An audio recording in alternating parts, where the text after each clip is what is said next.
Welcome to Neely's Cookbook. আসসালামু আলাইকুম, সবাই কেমন আছেন? আজকে দারুণ একটা রেসিপি নিয়ে চলে আসলাম। বাদাম রেসিপি। চা বসিয়ে দিয়ে তৈরি করতে পারবেন। চলেন তৈরি করি। প্রথমে আমি এখানে কিছু বাদাম দিয়ে দিচ্ছি। বাদামের সাথে চিনি আর বাদামের সাথে ব্লেন্ডার করে নিব, একটু গুঁড়া করে নিব।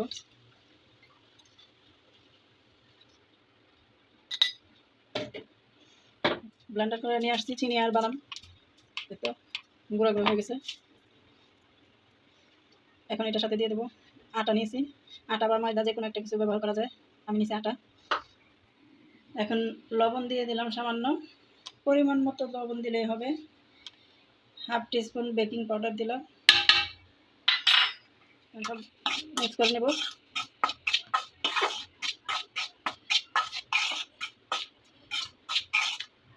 এখন দিয়ে দেবো তেল। তেল আমি দেখি কতটুকু লাগে।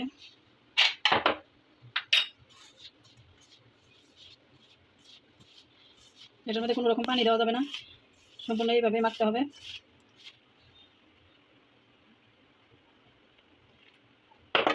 বাকি তেলটুকু দিয়ে দিলাম। আমি এখানে হাফ কাপ তেল নিছি।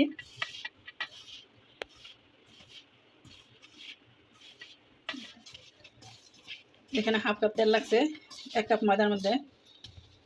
এখন আমি বিস্কিটটা এই ঢাকনার মধ্যেই বেক করব। আমি এখানে একটু তেল ব্রাশ করে নিচ্ছি, একটু তেল লাগিয়ে নিচ্ছি।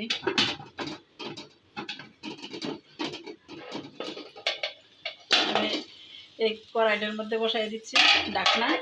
এই ঢাকনার মধ্যে এই বিস্কিট হবে। আমি এখানে কিছু বাদাম আর কিছু সাদা তিল নিয়ে নিচ্ছি। বাদামটা আদা ভাঙ্গা করে নিয়ে যেতে পারে, নাই এমনি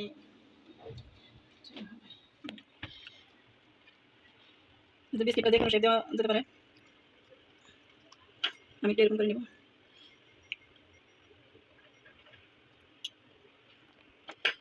এখন এটা যে বাদামে এভাবে লাগিয়ে নেব। এটা সেটা একটু ঠিক করে নেব। সবগুলো বিস্কিট আমি ঢাকনাতে দিয়ে দিলাম।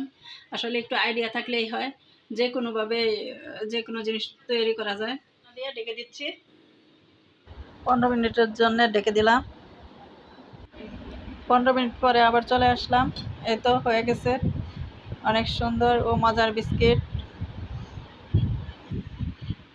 একদমই সময় লাগে না, চা বসিয়ে দিয়ে তাড়াতাড়ি তৈরি করে নিতে পারেন এরকম মজার বিস্কিটটা।